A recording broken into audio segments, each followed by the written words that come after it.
O Rafa, ele morava aqui em São Paulo, correto? Eu fui pro interior adolescente. Tá. Fui pra lá adolescente. E aí ele foi na pandemia só pra cuidar da vozinha dele. Isso. E acabou calhando de cuidar da vozinha dele. Eu estudava no Rio e aí eu finalizei meus estudos no Rio, voltei. Falei, vou voltar para Pirassununga. Bonitinho, aí eu vejo o que eu faço. De repente vou pra São Paulo, semana seguinte pandemia. Exato. Aí, pandemia avó. E numa brincadeira de Instagram, deu certo da avó virar influencer. Nisso, ele virou coprodutor da avó. E com isso, a avózinha piorou do Alzheimer e veio a falecer. Isso. Mas o Rafa já num aprendeu... processo de 2 anos. Isso, mas aí o Rafa já aprendeu a ser editor de vídeo. Isso. Então, o empreendedorismo nasceu em você sendo coprodutor da avó, correto? Exatamente. Quando ela faleceu, você trouxe o empreendedorismo como também coeditor, mas mais voltado para edição de vídeos, é isso? Isso é muito interessante, porque a gente vai pegar um ponto do empreendedorismo que as pessoas não comentam ou elas não valorizam. Quando você vira um empreendedor por necessidade. Por quê? Quando ela piorou do Alzheimer, a pandemia passou, a vida de todo mundo voltou, as pessoas voltaram para os seus trabalhos e tudo mais. Quem cuidaria da avó? Eu continuei cuidando da avó. Com o que eu vou trabalhar para ganhar dinheiro enquanto eu cuido da avó? Falei, gente, aprendi a editar vídeo.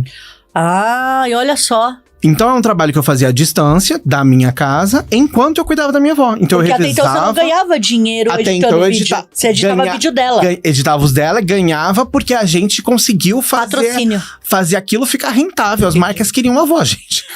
Também. A avó às vezes não queria as marcas queriam. Então, durante a época que a gente teve o canal, foi tudo muito rápido também. Uma agência muito boa procurou a gente, uma agência muito respeitosa. Todas as vezes que por algum motivo a minha avó não podia gravar e tudo mais, eles, mandavam flores pra ela, assim. E falavam, gente, quando ela voltar, a gente tá aqui, vamos fazer. Então, assim, existem pessoas muito, muito cuidadosas, né? Trabalhando, né? Empreendendo. E aí, quando ela piorou, que eu falei, gente, o canal não dá mais. O canal não... E como também era uma coisa que a gente não esperava monetizar com o canal, então também não foi difícil abandoná-lo, visto que a gente tava com uma questão muito maior em casa. Emocionalmente não era viável mais, né? Emocionalmente... Principalmente emocionalmente, exatamente. Porque, assim, cuidar de uma pessoa e cuidar de uma pessoa idosa, eu sempre falava pra minha mãe, a gente tá fazendo um trabalho de 4 cuidadores. A gente tinha um suporte ali, né, de outros parentes, mas você sabe que às vezes tem as pessoas que ficam na linha de frente, com né, certeza. Cuidando. E era eu e a minha mãe. Só que as contas não param, os boletos não param. E aí eu falei, edição de vídeo, é o que eu consigo fazer daqui. É o que eu consigo fazer à distância, é o que eu consigo fazer. Inclusive, muitos clientes, agradecer, porque muitos clientes vieram do nosso perfil. Que aí eu falei, gente, eu tô editando vídeo. A avó não tá fazendo mais vídeo, eu tô editando vídeo. Eu sempre cacei pelo cabelo, tá, cliente? Gente, eu tô editando vídeo, você precisa. Começou assim. E sempre foi muito incerto, porque ao mesmo tempo que você conseguia um cliente... Porque você sabe quando você é empreendedor, você além do serviço que você oferece, ou do produto que você oferece, tem toda aquela construção de cartela de clientes, né?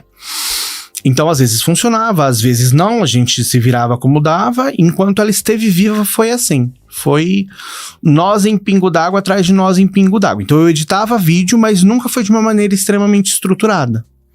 Mas foi o caminho. E muita gente no Brasil empreende por necessidade. Mãe de criança autista que não tem com quem deixar, filho de idoso, aquela pessoa que é sanduíche, que tem que cuidar do filho e da mãe. Então... Poucas pessoas falam que o empreendedorismo ele é a saída para muita gente. Caraca, é muito forte. Porque a gente às vezes fala de alguém que, que bonitinho, vou construir minha empresa, que legal. E aí você tem tempo de construir. Você é empresário, todo mundo acha que não.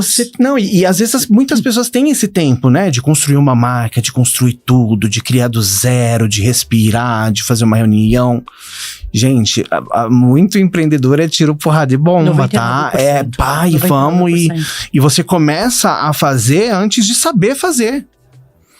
Eu não sabia quanto cobrar. Chegou uma época que eu cobrava uma edição de vídeo que eu demorava 2, 3, 4 horas pra fazer, R$50. Eu falava, gente... Só pra ganhar um dinheirinho. Só pra ganhar um dinheiro, só pra pagar a conta de luz. Você entendeu? E isso é muito importante ser falado. E é legal, porque aqui é um espaço para isso. Esse é o espaço. Onde você aprende pontos, né, e nuances do empreendedorismo que não sejam só o serviço que você presta. Né? Então, e gente, por favor, consumam desse tipo de empreendedor, não por dó, mas pensa, uma pessoa que é capaz de equilibrar numa mão o cuidado de alguém e na outra mão, querendo ou não, uma empresa, gente, ela vai ser competente pra te oferecer um produto. Caracas. Né? Tem esse ponto.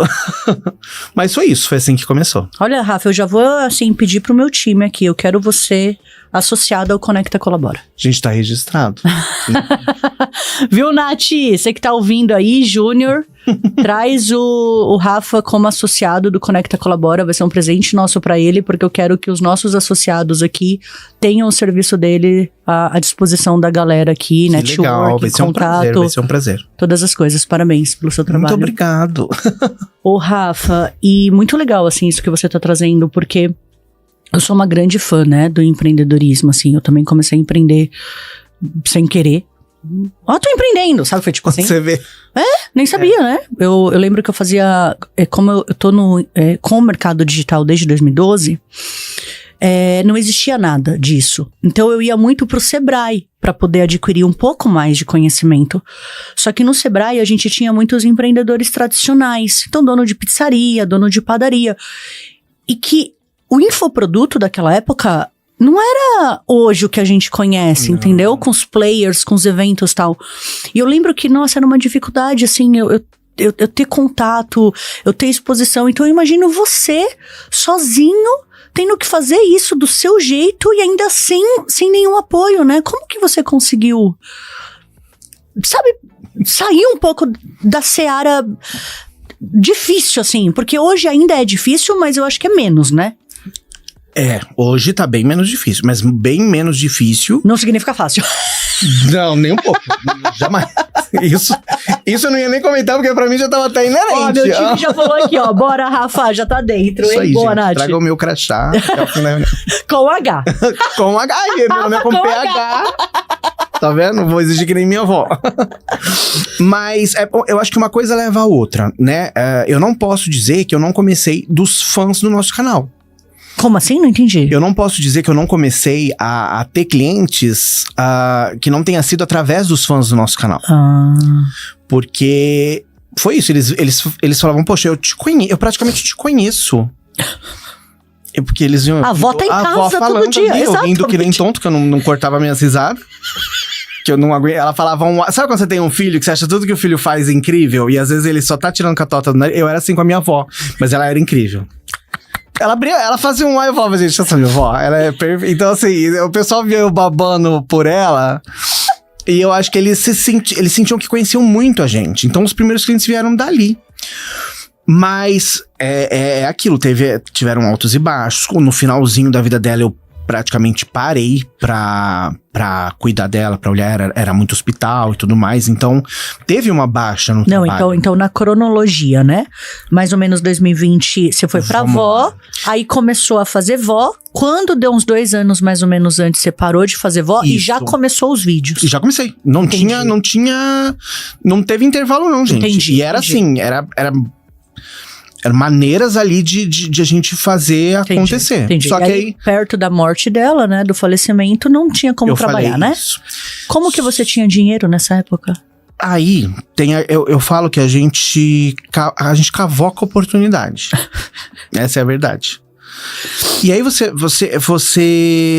E por isso que foi muito importante, você falou pra mim, nossa, Rafa, você teve esse desafio de vir pra cá no podcast. Pois é, gente, ele veio 4 horas de busão só pra gravar esse podcast, tá? Isso. Era pra ser 3, depois a gente vai falar sobre essa aviação. E ele vai voltar hoje ainda. Vou voltar hoje. Ele veio exclusivamente pra gravar o nosso podcast. Vim e tô muito feliz por ter vindo. Nossa, eu tô muito demais aqui contigo aqui, cara. Mas o ponto é esse. Então, assim, você começa a conversar com as pessoas, você entra em contato com pessoas, você começa a aparecer e falar, oi, eu faço isso.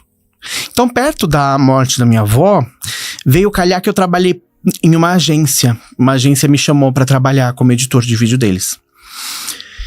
E aí, Deus é muito bom, né? O universo é muito bom, tudo que vocês acreditam é muito bom. Porque foi nesse meio tempo, então eu consegui administrar, eu não teria tempo hábil de caçar clientes para editar vídeo, mas eu tive esse respiro de uma agência que, legal, era um valor bacana e a gente editou.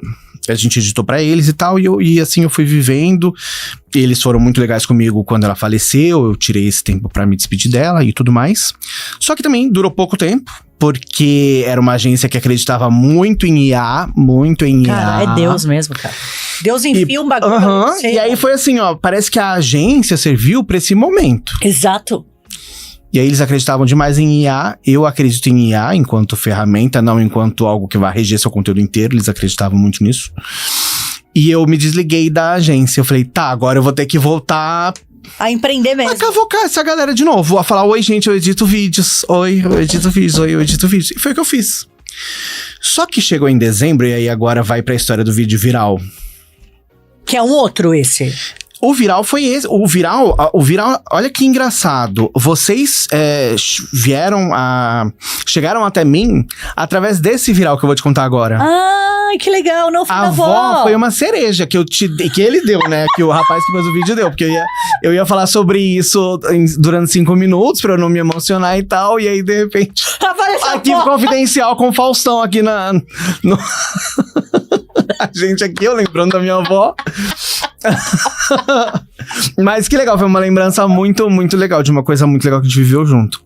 E aí, chegou dezembro, acabou mesmo, porque aí a avó tinha falecido, então as pessoas tinham, nossa, assim, muita mensagem de carinho, muita gente, poxa, Rafa, olha, eu sinto muito. Mas depois, passado isso, agosto, setembro, sumiram os clientes pra mim. E eu não entendia o que mais. Hoje eu consigo entender, porque também, depois dessa virada de chave, eu tive muito apoio em termos de organização, contabilidade, jurídico, tudo isso que eu não dominava. Gestão. E que fez a diferença e que pode afastar os seus clientes de você. Viu?